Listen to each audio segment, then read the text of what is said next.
6:45. This is the Sri Lanka Broadcasting Corporation. The news edited by Lal Malavarachi and read by Lavani Vijayatunga. First, we take a look at the headlines. The President instructs the officials to stop the illegal constructions carried out in the Houghton Plains region from Boralanda to Ohia. The countrywide operation against drugs and underworld commences today. The government hopes to increase the Aswasam welfare beneficiary payment. New digital ID will be issued from next month. Times of India has named Sri Lanka as one of the cheapest countries to live.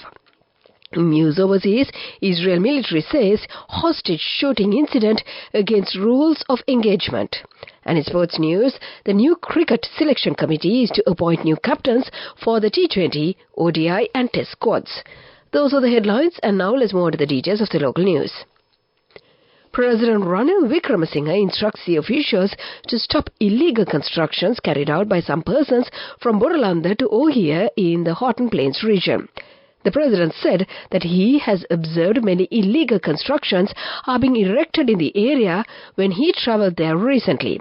He ordered the relevant officials to take immediate actions to stop this, as it may cause serious environmental problems in the near future. The President gave these instructions at the Badula District Special Coordinating Committee meeting held at the Uva Provincial Council Auditorium yesterday. The President also focused his attention on the problems erupted in releasing suitable lands to resettle families displaced by natural disasters in the Badula district. Problems pertaining to public health, education and many other sectors were also discussed at this meeting.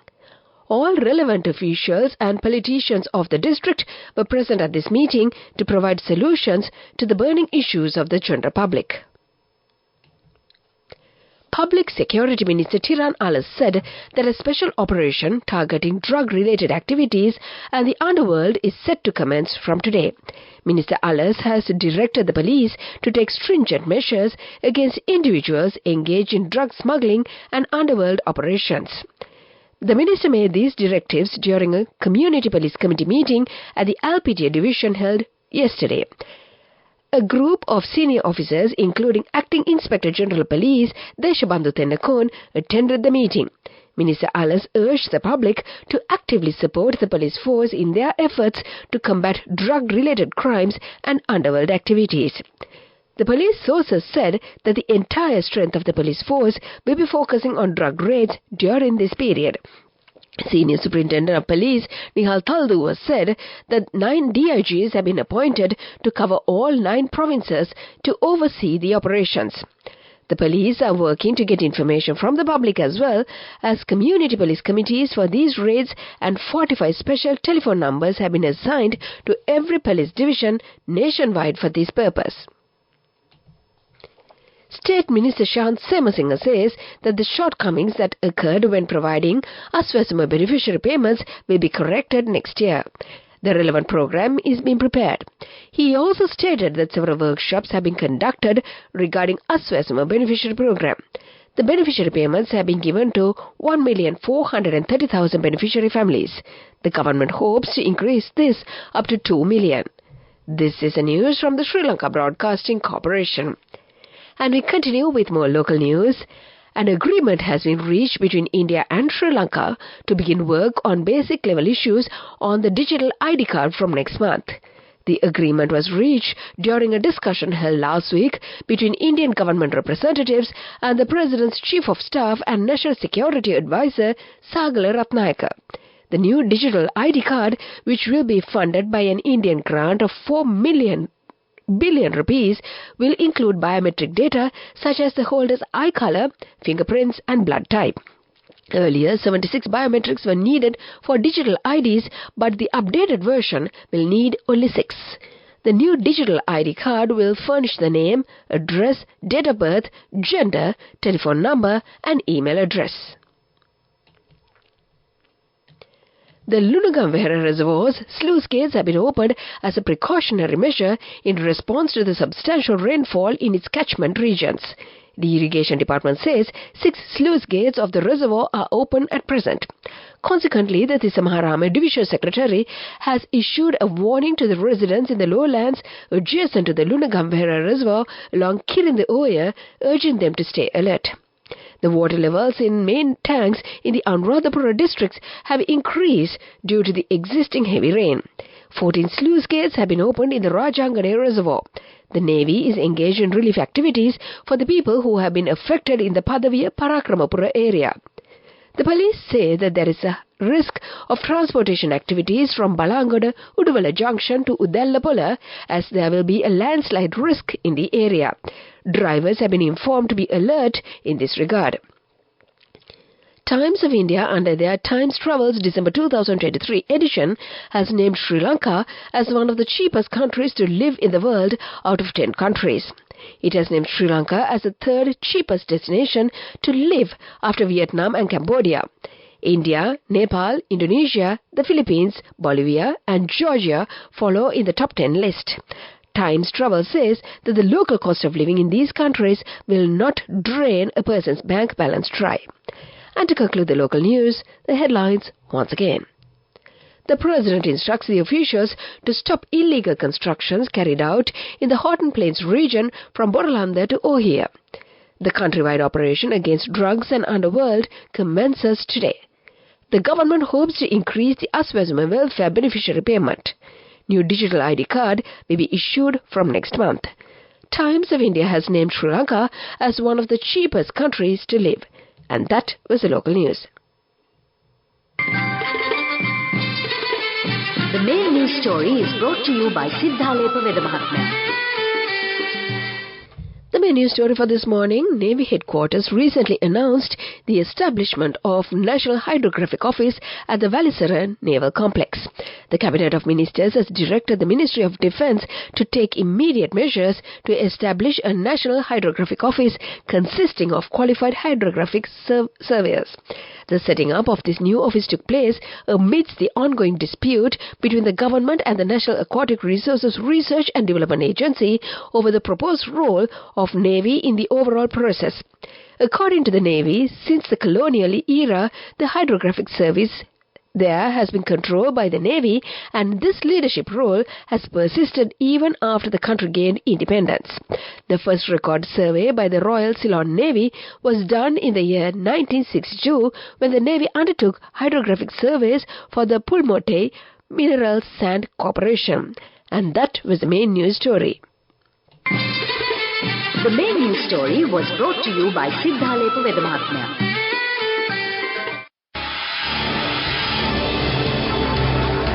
This is Watchlight.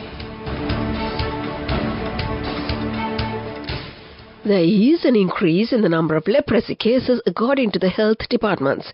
The highest number of cases has been reported from Moratuwa, and the number stands at 51. Among them are 8 children aged 14 and below, says the medical officers of health of the Moratuwa area. According to the National Anti-Leprosy Campaign, about 16% of leprosy cases have been identified in children. This is for the attention of the parents to be aware of this disease. And that came to you in Watchlight.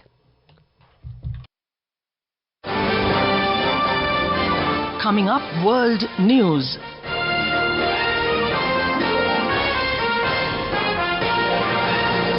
Headlines of the world news: Israel military says hostage shooting incident against rules of engagement. Coral Islands in Australia at risk of disappearing. Kuwaiti leader Sheikh Nawaf Al Ahmad dies aged 86. Those are the headlines, and now let's move on to the details of the world news. 3 Israeli hostages mistakenly killed by Israeli soldiers in Gaza were shot dead while holding a white cloth, an Israeli military official says. The official said the case was against our rules of engagement and an investigation was happening at the highest level. The hostages, Yotam Haim, Samar Talalak and Alon Shamris, were killed in Sergio on Friday. Israeli troops have been facing stiff resistance in the area near the Gaza city. The case will add pressure on Israeli authorities to reach a deal for the release of captives who remain in Gaza. More than a dozen of the coral islands that mark Australia's maritime boundaries are at a risk of disappearing, a study has found. Multiple stressors, including rising sea levels, threaten their existence. Their disappearance could have implications for the country's maritime borders, the study said. The island extend the jurisdiction of Australia with over 1 million square kilometers of its territory supported and demarcated by their presence. Kuwait's leader, Sheikh Emir Nawaf Al-Ahmad Al-Jabbar Al-Shaba, has died at the age of 86, Kuwaiti State TV announced. Sheikh has led the oil-rich nation for the last 3 years after taking over from his half-brother, Sheikh Shaba Al-Ahmad Al-Sabah. With great sadness and sorrow we mourn the death of Sheikh Nawaf Al-Ahmad Al-Sabah, the statement aired on State TV said. Sheikh Nawaf was named Crown Prince in the year 2006 and took over as the Emir in the year 2020. He had previously served as the Defence Minister and Interior Minister. And that was the world news.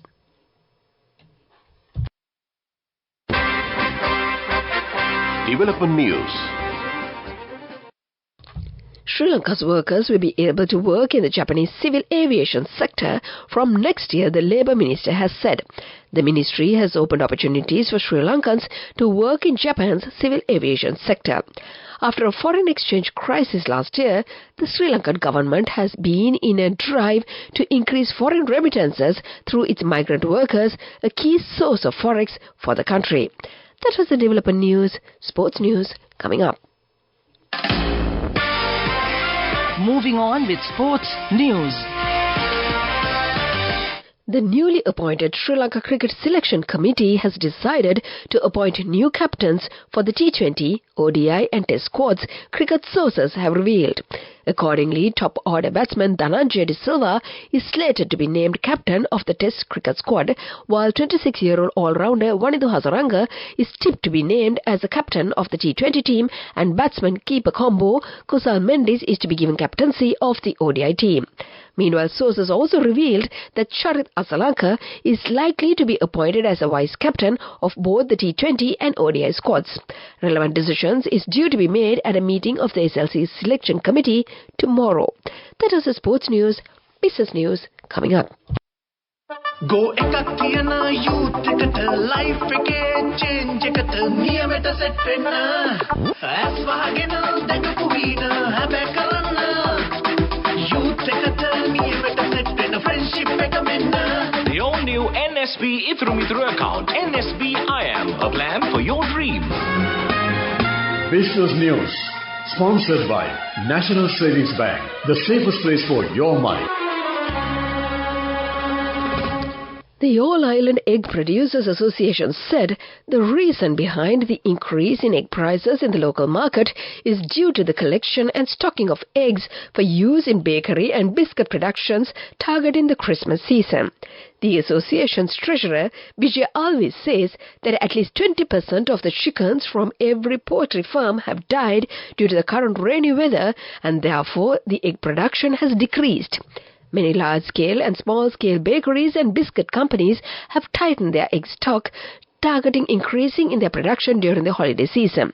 Therefore, a huge shortage has been created in the local market, and the price of an egg has increased to 62 rupees now. That is the business news. Economic news follows.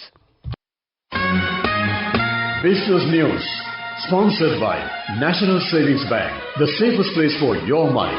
Go ekak thiyana youth එකට life එකේ change එකට නියමෙට set වෙන්න as වහගෙන දැකපු වීන හැබැ කරන්න youth එකට නියමෙට set වෙන්න friendship එක මෙන්න. The all-new NSB Ithru account, NSB IM, a plan for your dream. And now in economic news. An index of consumer sentiments run by the Institute of Health Policy, an independent research institute in Sri Lanka, decreased 5 points to 17 points in November this year. The Institute for Health Policy says that the decline continues the trend in declining confidence since August. Consumer sentiments remain deeply pessimistic about current conditions and future prospects, it added. According to the Institute, its index of consumer sentiments is the broadest measures of the public's view of their personal economic status and the national economy. That is economic news and the weather report to conclude.